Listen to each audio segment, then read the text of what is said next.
जितना ज़्यादा लोग डॉलर यूज़ करते हैं उतना ही स्ट्रॉन्ग डॉलर बनता है और जितना स्ट्रॉन्ग डॉलर है उतना ही सभी को उसे यूज करना पड़ता है। लेकिन अमेरिका ने कोई टेरिटरी ऑक्युपाई नहीं की, कोई फ्लैग नहीं लगाया, बस एक करेंसी का सिस्टम बना दिया और पूरी दुनिया इनके कंट्रोल में आ गई। एक अमेरिकन की अचानक ये डिसीजन कि मुझे कैपिटल निकाल लेना है, इससे पूरे एक देश की 1 बिलियन लोगों की इकॉनमी टूट सकती है। ये कहानी शुरू होती है 1944 में एक जगह जिसका नाम ब्रिटेन वुड्स था। ब्रिटेन वुड्स एक स्मॉल टाउन है अमेरिका में। तो देखिए, सेकंड वर्ल्ड वॉर अब पूरी तरह खत्म नहीं हुई थी, लेकिन वेस्टर्न कंट्रीज के लीडर्स को लगने लगा था कि वॉर के बाद दुनिया को एक नई फाइनेंशियल सिस्टम की जरूरत होगी, क्योंकि पहले जो सिस्टम था वो कम्प्लीटली टूट चुका था। फर्स्ट वर्ल्ड वॉर के बाद दुनिया ने एक तरह की करेंसी वॉर देखी थी, जहाँ हर देश अपनी करेंसी को कमजोर करने की कोशिश कर रहा था ताकि उसके एक्सपोर्ट सस्ते हो जाए। इससे दुनिया की इकॉनमी बर्बाद हो गई थी। तो सवाल ये था कि अगले वर्ल्ड वॉर के बाद ऐसा कोई सिस्टम बने जो सभी देशों के बीच स्टेबल रहे, जहां सभी को कॉन्फिडेंस हो कि उनकी करेंसी की प्राइस स्टेबल रहेगी। तो इसके लिए 44 कंट्रीज के लीडर्स ब्रिटेन वुड्स में गैदर्ड हुए। ये थे अलाइड कंट्रीज जो सेकंड वर्ल्ड वॉर में जीते थे। इनके पास एक बड़ा सवाल था, दुनिया की न्यू इंटरनेशनल मॉनेटरी सिस्टम क्या होगी, कैसे ट्रेड होगी, किस करेंसी का यूज होगा, किसको ट्रस्ट करा जाएगा। यहीं पर दुनिया की सबसे बड़ी पॉलिटिक्स शुरू हुई। ब्रिटेन उसमें दो लोग बहुत इंपॉर्टेंट थे। पहला था जॉन मैनार्ड नीज, एक लेजेंडरी इकोनॉमिस्ट ब्रिटिश थे। दूसरा था हैरी डेक्स्टर वाइट, अमेरिकन था। नीज ने एक प्रपोजल रखा, एक इंटरनेशनल करेंसी बनाई जाए, इसका नाम था बैंको। ये एक वर्ल्ड करेंसी होती, किसी एक देश की नहीं बल्कि सभी देशों की। इसका फायदा था कि कोई एक देश की पावर नहीं होती, सभी बराबर होते। लेकिन अमेरिका ने इस प्रपोजल को रिजेक्ट कर दिया। क्यों? क्योंकि अमेरिका ऑलरेडी सबसे पावरफुल था। अमेरिका को पता था कि अगर एक यूनिवर्सल करेंसी बनेगी तो उसकी पावर कम हो जाएगी। तो अमेरिका के हैरी डेक्स्टर वाइट ने दूसरा प्रपोजल रखा, यूएस डॉलर को वर्ल्ड करेंसी बनाई जाए। और बस अमेरिका ने अपनी पावर का यूज करके सभी कंट्रीज को ये मान लेने के लिए फोर्स किया कि यूएस डॉलर ही वर्ल्ड करेंसी होगी। लेकिन यहाँ एक इंपॉर्टेंट क्वेश्चन है, अमेरिका कौन था कि वो सभी कंट्रीज को फोर्स कर सकता था? तो इस क्वेश्चन का आंसर सेकंड वर्ल्ड वॉर में। सेकंड वर्ल्ड वॉर खत्म होने तक पूरा यूरोप बर्बाद हो चुका था। जर्मनी, इटली, जापान सब देश कंप्लीटली डिस्ट्रॉयड थे। फ्रांस ऑक्युपाइड था, इंग्लैंड हेवली डैमेज था, रसिया को भी मैसिव लॉसेस हुए थे, लाखों सोल्जर्स मारे गए थे। लेकिन अमेरिका की टेरिटरी पर कोई बम नहीं गिरा। अमेरिका की फैक्ट्रीज, ब्रिजेस, रेलवे सब इंटैक्ट थे। दरअसल अमेरिका की इकोनॉमी वॉर के दौरान और भी स्ट्रॉन्गर हो गई थी, क्योंकि यूरोपियन और एशियन कंट्रीज से ऑर्डर थे सभी वेपन्स और सप्लाईज के लिए। तो जब 1944 में वॉर खत्म होने लगी तो अमेरिका के पास क्या था? अमेरिका के पास दुनिया की लगभग 2/3 की गोल्ड रिजर्व थी।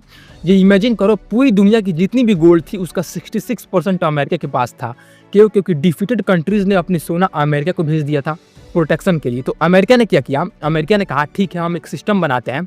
इस सिस्टम में हर एक देश अपनी करेंसी को यूएस डॉलर से जोड़ेगा और डॉलर को हम गोल्ड से जोड़ेंगे, मतलब एक फिक्स्ड रेट पर। $35 के बराबर 1 आउंस गोल्ड होगा। तो यदि आप इंडियन हो तो आपकी करेंसी की कीमत क्या होगी? ये डॉलर की कीमत पर डिपेंड करेगी, और डॉलर की कीमत क्या है ये गोल्ड पर डिपेंड करेगी। लेकिन गोल्ड की सप्लाई लिमिटेड है, और अगर अमेरिका के पास 66% गोल्ड है तो बेसिकली बाकी सभी देश अमेरिका पर डिपेंड हो गए। ये सिस्टम था ब्रिटेन वुड्स सिस्टम। इसे और भी सुंदर नाम दिए गए, like fixed exchange rate, stable international monetary order. लेकिन रियलिटी में ये क्या था? ये था अमेरिका की दुनिया पर इकोनॉमिक डोमिनेंस स्टेबलाइज करने का एक तरीका। ब्रिटेन वुड्स के साथ साथ 2 इंटरनेशनल इंस्टीट्यूशन बने, पहला IMF इंटरनेशनल मॉनेटरी फंड और दूसरा वर्ल्ड बैंक। लेकिन इन दोनों का क्या पर्पस था? तो इनका पर्पस ये था कि अगर कोई डेवलपिंग कंट्री को फाइनेंशियल क्राइसिस आए तो वो IMF से हेल्प ले सकता है। लेकिन स्ट्रिंग अटैच थी, IMF और वर्ल्ड बैंक यूएस डोमिनेटेड थे। तो अगर कोई देश से पूछा जाता था तुम्हें पैसे चाहिए, तो कहा जाता था ठीक है, लेकिन पहले अपनी गवर्नमेंट स्पेंडिंग कम करो, अपने सोशल प्रोग्राम्स को कट करो, अपनी करेंसी को डॉलर से और टाइट रखो। ये ऐसा था जैसे कि अमेरिका ग्लोबल बैंकर बन गया था। अब अगर कोई देश अपनी करेंसी प्रिंट करना चाहता था तो उसे पहले अमेरिका का परमिशन लेना पड़ता था, क्योंकि अगर ज़्यादा करेंसी प्रिंट होगी तो इन्फ्लेशन होगी और फिर डॉलर के साथ एक्सचेंज रेट मेंटेन नहीं रह सकेगा। ये एक बहुत ही क्लेवर सिस्टम था, बिना किसी को कोलोनाइज किए जैसे पहले के टाइम्स में होता था। अमेरिका ने देशों को इकोनॉमिकली कंट्रोल कर दिया। लेकिन कुछ साल बाद एक और इम्पोर्टेंट चीज हुई। 1948 में अमेरिका ने एक प्रोग्राम शुरू किया जिसका नाम था मार्शल प्लान। मार्शल प्लान का आइडिया ये था कि यूरोप को रीबिल्ड किया जाएगा अमेरिका की हेल्प से। अमेरिका ने $13 बिलियन दिए यूरोपियन कंट्रीज को रीबिल्ड के लिए। लेकिन ये दिल की दान नहीं थी, ये कैलकुलेटेड मूव था। क्यों? क्योंकि एक तो कम्युनिस्ट सोवियत यूनियन को रोकने के लिए, अगर यूरोप पुअर रहेगा तो कम्युनिज्म सेपरेट होगा। दूसरा बात ये था कि मार्शल प्लान से यूरोपियन कंट्रीज को रिबिल्ड करने के लिए अमेरिकन गुड्स इंपोर्ट करनी पड़ी, तो अमेरिकन इकोनॉमी को न्यू मार्केट्स मिल गए। तीसरी बात ये थी कि जो सोना यूरोपियन कंट्रीज के पास था वो सब अमेरिका के पास चला गया। तो ब्रिटेन वुड्स के साथ मार्शल प्लान्स अमेरिका की डोमिनेंस और भी ज्यादा हो गई। अब अमेरिका के पास न सिर्फ 66% गोल्ड था बल्कि अब 70 to 80% तक हो गया और बाकी दुनिया अमेरिका पर डिपेंड हो गई। तो अब सवाल है डॉलर क्यों पावरफुल है? डॉलर पावरफुल है क्योंकि अमेरिका के पास गोल्ड है? नहीं, ये सिर्फ हाफ ट्रूथ है। डॉलर पावरफुल है क्योंकि सभी को अमेरिका पर ट्रस्ट है, लेकिन 1960 तक आते आते ये ट्रस्ट टूटने लगा। क्यों? क्योंकि अमेरिका वियतनाम वॉर में बहुत ज्यादा स्पेंडिंग कर रहा था, डोमेस्टिक प्रोग्राम्स पर भी स्पेंडिंग बढ़ रही थी, तो इन्फ्लेशन बढ़ने लगा। जब इन्फ्लेशन बढ़ता है तो करेंसी की वैल्यू गिरती है, तो फॉरेन कंट्रीज को लगने लगा कि डॉलर की वैल्यू गिर रही है, तो वो अपने डॉलर्स को गोल्ड में कन्वर्ट करना चाहते थे। 1960 के आखिरी तक अमेरिका के गोल्ड रिजर्व्स में से बहुत गोल्ड निकल चुका था। अमेरिका के लीडर्स को पैनिक हो गया, उन्हें लगने लगा कि अगर ये सिलसिला चलता रहा तो अमेरिका के पास कोई गोल्ड नहीं बचेगा। लेकिन 1971 में एक मोमेंट आ गया जिसे निक्सन शॉक कहता है। रिचर्ड निक्सन अमेरिका के प्रेसिडेंट ने एक सडन अनाउंसमेंट किया। इन्होंने कहा अब से अमेरिका डॉलर को गोल्ड में कन्वर्ट नहीं करेगा, बस खत्म। तो ब्रिटेन वुड्स सिस्टम कोलैप्स हो गया। लेकिन यहाँ एक बहुत क्लेवर चीज हुई, अमेरिका को पता था कि अगर डॉलर की गोल्ड बैकिंग नहीं रहेगी तो दुनिया डॉलर यूज करना बंद कर देगी। तो क्या किया अमेरिका ने? सऊदी अरेबिया से एक डील किया। 1974 में यूएसए और सऊदी अरेबिया के बीच एक सीक्रेट एग्रीमेंट हुई जिसका नाम है पेट्रो डॉलर सिस्टम। इसमें क्या था? तो सऊदी अरेबिया कहने के लिए राजी हो गया कि वो अपना ऑयल यानी तेल सिर्फ डॉलर्स में बेचेगा, बदले में यूएसए सऊदी अरेबिया को मिलिट्री प्रोटेक्शन देगा और वेपन्स भी देगा। तो अब क्या हुआ? अब दुनिया को डॉलर की जरूरत गोल्ड बैकिंग के लिए नहीं बल्कि ऑयल ट्रेडिंग के लिए पड़ी, क्योंकि ऑयल दुनिया का सबसे इंपॉर्टेंट कमोडिटी है। हर देश को ऑयल चाहिए, तो हर देश को डॉलर की जरूरत है ऑयल खरीदने के लिए। तो ब्रिटेन वुड्स का एंडिंग एक नया बिगिनिंग बन गया, पेट्रो डॉलर का एरा। इसलिए डॉलर की वैल्यू अब गोल्ड से टाइड नहीं है। लेकिन ये कैसी करेंसी है? तो आंसर है फियात करेंसी है, यानी एक करेंसी जो सिर्फ ट्रस्ट पर बेस्ड है। लेकिन ये ट्रस्ट किस चीज पर है? एक तो अमेरिका की इकोनॉमी पर, अमेरिका अभी भी दुनिया की सबसे बड़ी इकोनॉमी है। दूसरा अमेरिका के फाइनेंशियल इंस्टीट्यूशंस की क्रेडिबिलिटी पर, लेकिन सबसे इंपॉर्टेंट है ऑयल, क्योंकि ओपीईसी यानी organisation of the petroleum exporting countries के सभी members Saudi Arabia, Kuwait, Iran, Qatar सभी अपना ऑयल डॉलर्स में बेचते हैं। तो दुनिया का हर देश जो ऑयल खरीदना चाहता है उसे डॉलर चाहिए होता है। ये ऐसा आर्टिफिशियल डिमांड है डॉलर का जो करेंसी की एक्चुअल वैल्यू से बिल्कुल अलग है। इसलिए ये पेट्रो डॉलर सिस्टम दुनिया की मोस्ट इंपॉर्टेंट फाइनेंशियल सिस्टम बन गई और ये अमेरिका की सबसे बड़ी वेपन बन गई। क्योंकि अगर कोई देश अमेरिका को अपोज करे तो अमेरिका क्या कर सकता है? क्या अमेरिका उस देश पर मिलिट्री अटैक कर सकता है? नहीं, क्योंकि अब रसिया के पास भी न्यूक्लियर वेपन्स है। तो फिर क्या अमेरिका उस देश के एसेस को वर्ल्ड फाइनेंशियल सिस्टम से ब्लॉक कर सकता है? एक स्विफ्ट सिस्टम है, ये एक इंटरनेशनल पेमेंट नेटवर्क है जहां सभी बैंक्स एक दूसरे को मनी ट्रांसफर करते हैं। अगर अमेरिका किसी देश को इस सिस्टम से किक करता है तो वो देश इंटरनेशनल ट्रेड नहीं कर सकता, क्योंकि बिना डॉलर्स के, बिना इंटरनेशनल बैंकिंग सिस्टम के ट्रेड मुश्किल हो जाता है। देखो ये बहुत क्लेवर है। पहले के टाइम्स में एम्पायर बनाने के लिए आर्मीज की जरूरत होती थी। ब्रिटिश एम्पायर को बनाने के लिए ब्रिटिश को शिप, सोल्जर, वेपन्स चाहिए थे। लेकिन अमेरिका ने कोई टेरिटरी ऑक्युपाई नहीं की, कोई फ्लैग नहीं लगाया, बस एक करेंसी का सिस्टम बना दिया और पूरी दुनिया इनके कंट्रोल में आ गई। जब तुम्हारे पास गोल्ड 66% है तो तुम्हारी करेंसी स्ट्रॉन्गेस्ट है। फिर जब तुमने उस करेंसी को ऑयल से जोड़ दिया तो अब ऑयल का सारा प्रॉफिट तुम्हारे पास आता है। तो अब तुम्हारे पास सिर्फ 66% गोल्ड नहीं है बल्कि वर्ल्ड की सारी ऑयल हेल्थ तुम्हारे करेंसी के थ्रू आ रही है। ये डॉलर की पावर है, ये एक मैथमेटिकल रियलिटी है। देखो अगर एक कंट्री को इंटरनेशनल ट्रेड में $1 मिलियन का एक्सपोर्ट करना है तो उसे पहले अपनी करेंसी को डॉलर में कन्वर्ट करना पड़ता है। जब कन्वर्ट करता है तो करेंसी एक्सचेंज में प्रॉफिट कौन लेता है? तो आंसर है अमेरिकन बैंक्स। जब ट्रेड होता है तो जो सेटलमेंट होता है वो किस में होता है? तो आंसर है डॉलर्स में। तो अगर इंडिया का एक एक्सपोर्टर $1 मिलियन का एक्सपोर्ट करता है तो वो डॉलर रिसीव करता है। अब उसे क्या करना है? उसे अपने रुपीज की जरूरत है डोमेस्टिक स्पेंडिंग के लिए, तो उसे rupee dollar exchange rate accept करना पड़ता है, चाहे वो एक्सचेंज रेट अच्छा हो या बुरा। और वो रेट कौन डिसाइड करता है? Global dollar market. और ग्लोबल डॉलर मार्केट कौन कंट्रोल करता है? अमेरिकन फेडरल रिजर्व और अमेरिकन बैंक्स। यही है डॉलर की पावर का राज। ये नेटवर्क इफेक्ट है, जितना ज्यादा लोग डॉलर यूज करते हैं उतना ही स्ट्रॉन्ग डॉलर बनता है और जितना स्ट्रॉन्ग डॉलर है उतना ही सभी को उसे यूज करना पड़ता है। ये एक सर्कल है जिसमें अमेरिका हमेशा विनर है। अब एक और बहुत इंपॉर्टेंट बात है, जब 1971 में गोल्ड विंडो क्लोज हुई तो अमेरिका को एक प्रॉब्लम आ गया। अगर अमेरिका की करेंसी को गोल्ड से बैक नहीं किया जाएगा तो इंटरनेशनल कॉन्फिडेंस गिर जाएगा। तो क्या किया अमेरिका ने? पेट्रो डॉलर डील किया। लेकिन ये सिर्फ सऊदी अरेबिया के साथ नहीं था, ये एक ब्रॉडर स्ट्रेटेजी था। अमेरिका ने जो भी मेजर ऑयल प्रोड्यूसिंग कंट्रीज थे सभी को मनी दिया, वेपन्स दिया, अपना एली बना दिया। साथ ही अमेरिका ने अपनी मिलिट्री का एक मैसिव प्रेजेंस रखा ग्लोबल ऑयल शिपिंग रूट्स के ऊपर, खासकर पर्शियन गल्फ में जहां से दुनिया का 30% ऑयल आता है। तो अब अगर कोई सऊदी अरबिया से ऑयल खरीदना चाहे तो उसे क्या करना है? पहले डॉलर ले जाने हैं, फिर सऊदी अरबिया को डॉलर पेमेंट करनी है, फिर ऑयल लोड करनी है अपने शिप्स पर, फिर इंटरनेशनल वाटर को क्रॉस करना है जहां यूएस नेवी पेट्रोल कर रही है। तो इस पूरी चैन में अमेरिका का हाथ है। तो ये है पहली चीज जो तुम्हें समझनी चाहिए, डॉलर की पावर का बेसिक रीजन क्या है। ये है थ्री चीजें। पहला, अमेरिका के पास दुनिया का सबसे बड़ा इकोनॉमी है। दूसरा, अमेरिका के पास मिलिट्री स्ट्रेंथ है। तीसरा, अमेरिका के पास फाइनेंशियल सिस्टम की क्रेडिबिलिटी है। लेकिन सबसे इंपॉर्टेंट है थर्ड वन, क्रेडिबिलिटी।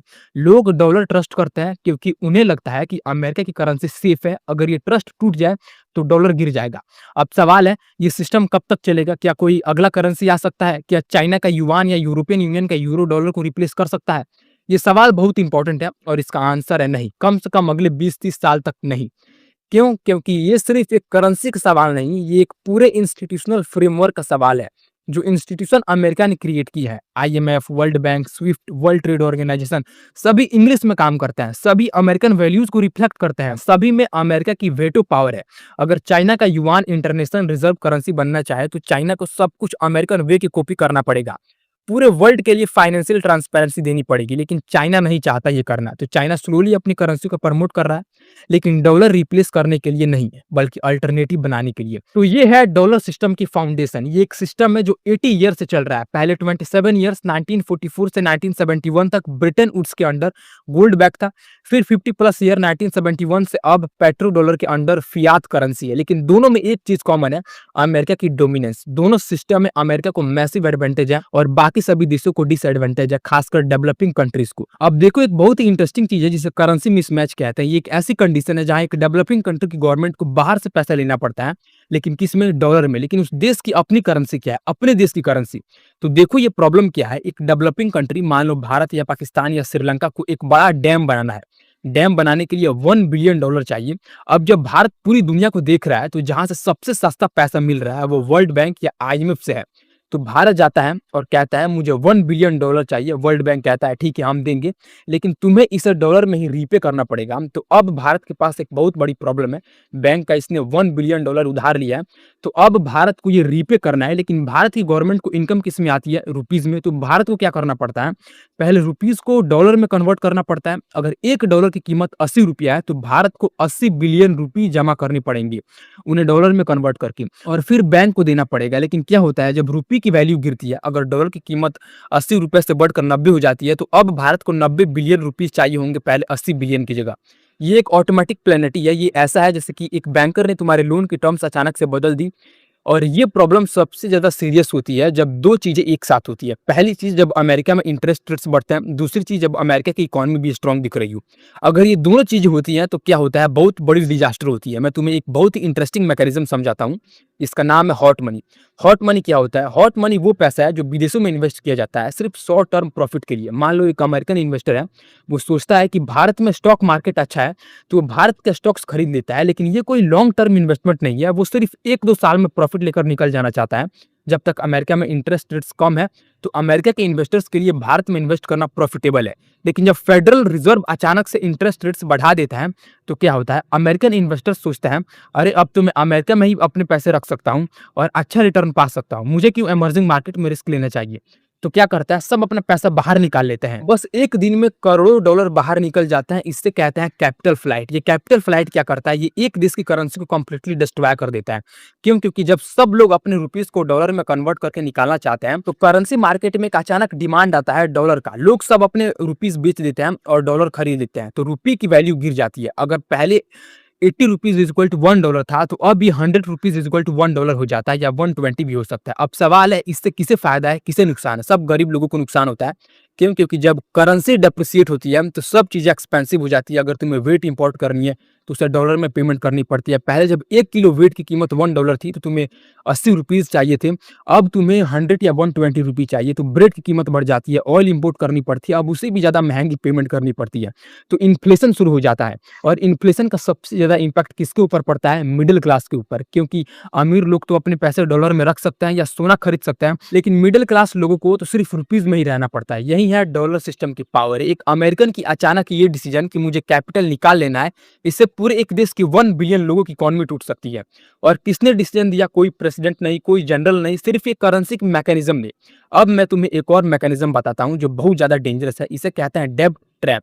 डेब्ट ट्रैप कैसे बनता है ये समझना बहुत इंपॉर्टेंट है, क्योंकि 90% डेवलपिंग कंट्रीज इसी में फंसे हैं। देखो, एक डेवलपिंग कंट्री को पैसा चाहिए, मान लो इंफ्रास्ट्रक्चर बनाने के लिए या एग्रीकल्चरल डेवलपमेंट के लिए। ये देश अपने देश में तो पैसा रेज कर सकता है बॉन्ड इशू करके, टैक्स बढ़ाकर, लेकिन बहुत जल्दी देश को रियलाइज हो जाता है कि अंदर से जितना पैसा मिल रहा है वो इनफ नहीं है। क्यों? क्योंकि देश अभी पुअर है। जो रिच कंट्रीज है उन्होंने तो पहले से ही अपना इंफ्रास्ट्रक्चर बना लिया है, लेकिन जो पुअर कंट्रीज है उन्हें सब कुछ एक साथ बनाना है। तो क्या करते हैं, वर्ल्ड बैंक या आईएमएफ से लोन ले लेते हैं। लेकिन यहीं पर गेम शुरू होता है। जब कोई डेवलपिंग कंट्री आईएमएफ से जाता है तो आईएमएफ कहता है ठीक है, हम तुम्हें पैसा देंगे, लेकिन पहले तुम्हें कुछ चेंजेस करने होंगे। और ये चेंजेस क्या होता है, बहुत हार्ड होता है। आईएमएफ कहता है देखो, तुम्हारा गवर्नमेंट खर्चा बहुत ज्यादा है, तुम स्कूलों पर खर्च कर रहे हो, हॉस्पिटल पर खर्च कर रहे हो, सब्सिडीज दे रहे हो, ये सब बंद करो। ये कहता है स्ट्रक्चरल एडजस्टमेंट के नाम पर, यानी अपनी इकोनॉमी के स्ट्रक्चर को चेंज करो। तो क्या करता है एक डेस्परेट कंट्री, वो आईएमएफ की एक कंडीशन मान लेता है। वो स्कूल स्पेंडिंग कम कर देता है, हॉस्पिटल स्पेंडिंग कम कर देता है, फूड सब्सिडीज हटा देता है, गवर्नमेंट के बैड इंस्टीट्यूशंस को प्राइवेटाइज कर देता है। अब क्या होता है, पहले तो शॉर्ट टर्म में कंट्रीज को लगता है कि आईएमएफ का सही में काम कर रहा है, इन्फ्लेशन कम हो जाती है, फॉरेन इन्वेस्टर्स को लगता है कि अरे ये देश अब सीरियस हो गया है, तो कैपिटल आने लगा है। लेकिन ये कैपिटल प्रोडक्टिव नहीं होता, ये सिर्फ स्पेक्युलेटिव होता है। इसके बाद देश को रियलाइज होता है कि इकोनॉमी में अब वो ग्रोथ नहीं आ रही। क्यों? क्योंकि जब तुम स्कूलों पर इन्वेस्ट नहीं करते तो स्किल्ड वर्कर्स नहीं बनते, जब हॉस्पिटल पर इन्वेस्ट नहीं करते तो वर्क फोर्स हेल्दी नहीं रहता, जब सब्सिडीज हटाते हो तो फार्मर्स और स्मॉल बिजनेस को लॉस होता है। तो समय के साथ इकोनॉमी और भी ज्यादा वीक हो जाती है। अब कंट्री के पास एक बहुत बड़ी प्रॉब्लम आ गई, उसने आईएमएफ से जो पैसा लिया था उसे रीपे करना है, लेकिन अब इकोनॉमी वीक है तो गवर्नमेंट रेवेन्यू भी कम है। तो गवर्नमेंट फिर से आईएमएफ के पास जाता है और कहता है मुझे फिर से पैसा चाहिए, और आईएमएफ कहता है ठीक है, लेकिन फिर से और भी ज्यादा स्ट्रक्चरल एडजस्टमेंट करने होंगे। तो ये एक और साइकिल शुरू हो जाता है। लेकिन सबसे बड़ी प्रॉब्लम क्या है, जब करेंसी डेप्रिसिएट होती है तो डेब्ट का बोझ और भी ज्यादा बढ़ जाता है, क्योंकि तुम्हारे पास जो डेब्ट है वो डॉलर में है। तो जब डॉलर की वैल्यू बढ़ती है, मतलब जब लोकल करेंसी की वैल्यू गिरती है, तो डेब्ट की कीमत ऑटोमेटिकली बढ़ जाती है। अगर तुमने 10 बिलियन डॉलर का डेब्ट लिया था, जब $1 80 रुपये था, तो तुम्हें 800 बिलियन रुपए चाहिए थे रीपे करने के लिए।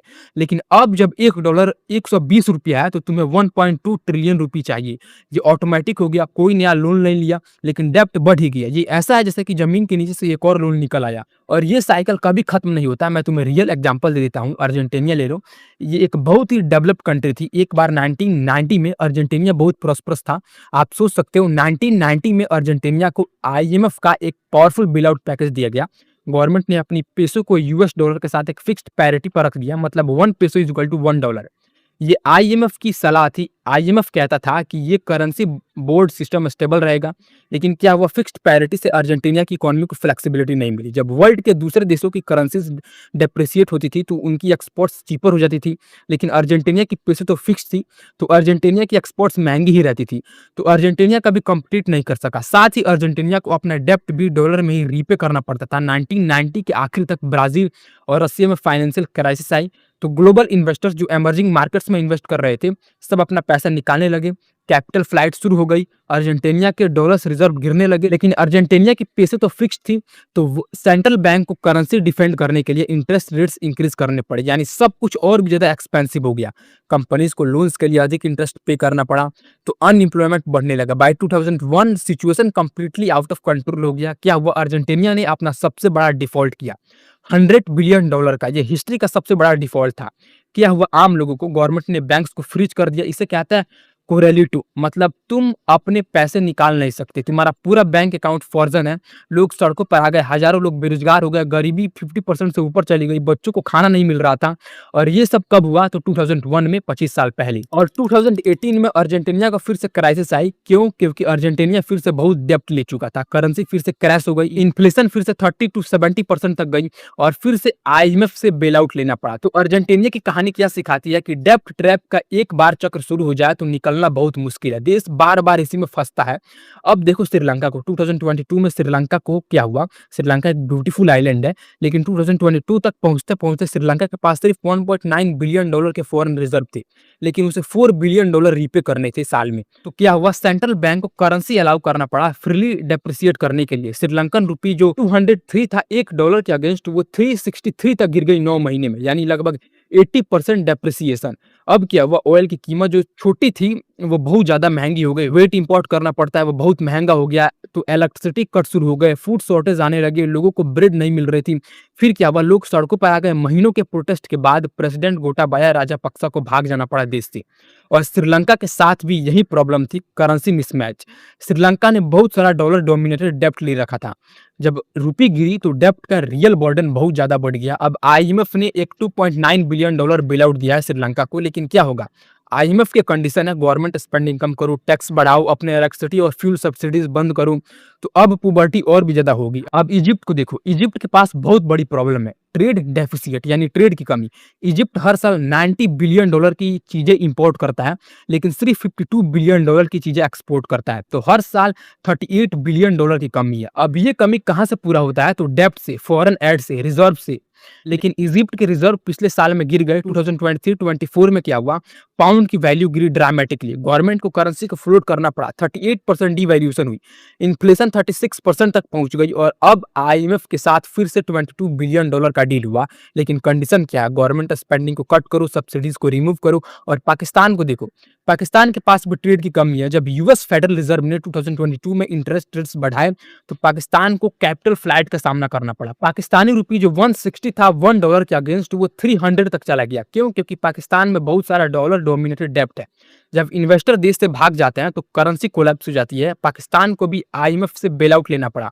क्या हुआ, गवर्नमेंट स्पेंडिंग कट हुई, इन्फ्लेशन बढ़ी, अब इन्फ्लेशन 30% से ऊपर है। तो ये सब क्या दिखाता है, ये दिखाता है कि एक बार जब डेवलपिंग कंट्री डॉलर डेब्ट में फंस जाता है तो वो एक विसिकस साइकिल में फंस जाता है, जिसे निकलना ऑलमोस्ट इम्पॉसिबल है। क्यों इम्पॉसिबल है? क्योंकि मजबूरी में कंट्रीज को इंपोर्ट्स करनी पड़ती है, ऑयल, वेट, मेडिसिन, सब कुछ डॉलर में। तो करेंसी स्ट्रॉन्ग रखने के लिए कॉन्स्टेंट प्रेशर रहता है फॉरेन रिजर्व मेंटेन करने का। लेकिन जब फेड इंटरेस्ट रेट्स बढ़ता है तो कैपिटल फ्लाइट होता है और करेंसी कोलैप्स हो जाती है, तो डेब्ट बढ़ जाता है, गवर्नमेंट को कट करना पड़ता है स्पेंडिंग, लोग बेरोजगार होते हैं, पॉवर्टी बढ़ती है और फिर से आईएमएफ के पास जाना पड़ता है। ये एक परफेक्टली डिजाइंड ट्रैप है। और जो सबसे बड़ी चीज है वो ये है, सब कुछ ऑटोमेटिकली होता है, कोई यूएस को कमांड नहीं देना पड़ता। अर्जेंटीना को डैमेज करो या श्रीलंका को डैमेज करो, सिर्फ फेडरल रिजर्व इंटरेस्ट रेट्स बढ़ता है अपनी डोमेस्टिक इकोनॉमी के लिए। लेकिन ये इंटरेस्ट रेट का एक ऑटोमेटिक कॉन्सिक्वेंसेस है, कैपिटल फ्लाइट, करेंसी कोलैप्स, डेब्ट क्राइसिस, ये एक स्ट्रक्चरल मैकेनिज्म है। एक और बहुत गहरी चीज है, जब डेवलप कंट्रीज को इकोनॉमिक क्राइसिस आता है तो क्या कर सकते हैं, अपना करेंसी प्रिंट कर सकते हैं। अमेरिका को अगर $5 ट्रिलियन की जरूरत है तो फेडरल रिजर्व बस प्रिंट कर सकता है, वो अपनी डेब्ट को यूं ही हल कर सकता है इन्फ्लेशन के थ्रू। लेकिन डेवलपिंग कंट्रीज क्या कर सकते हैं, अगर भारत अपने सारे डेब्ट को प्रिंटिंग से सॉल्व कर दे तो क्या होगा, रुपये का एक्सटर्नल वैल्यू कोलैप्स हो जाएगा। इसका मतलब है कि भारत को इंपोर्टेड गुड्स के लिए ज्यादा महंगी पेमेंट करनी पड़ेगी, ऑयल, मेडिसिन, टेक्नोलॉजी, सब कुछ। तो इन्फ्लेशन बहुत बढ़ जाएगी और आम लोग तो सिर्फ इंपोर्ट्स पर नहीं, सब चीजों के लिए ज्यादा पे करेंगे, तो गरीबी बढ़ जाएगी। ये एक इम्पॉसिबल चॉइस है। ये है डॉलर सिस्टम की एक बहुत ही गहरी एसिमेट्री। यूएस को एक स्पेशल पावर दी गई है अपनी करेंसी को प्रिंट करके अपने प्रॉब्लम्स को सॉल्व करने की पावर, लेकिन डेवलपिंग कंट्रीज को ये पावर नहीं है। अगर वो ऐसा करे तो उन्हें सजा मिलती है। क्या सजा मिलती है? तो करेंसी कोलैप्स हो जाती है, इन्फ्लेशन होता है, पॉवर्टी। तो वे क्या करता है, फॉरेन एक्सचेंज रिजर्व मेंटेन करता है। सब कंट्रीज के सेंट्रल बैंक्स के पास बहुत सारे डॉलर रहते हैं रिजर्व्स में। भारत के पास $600 बिलियन है, चाइना के पास $3 ट्रिलियन है।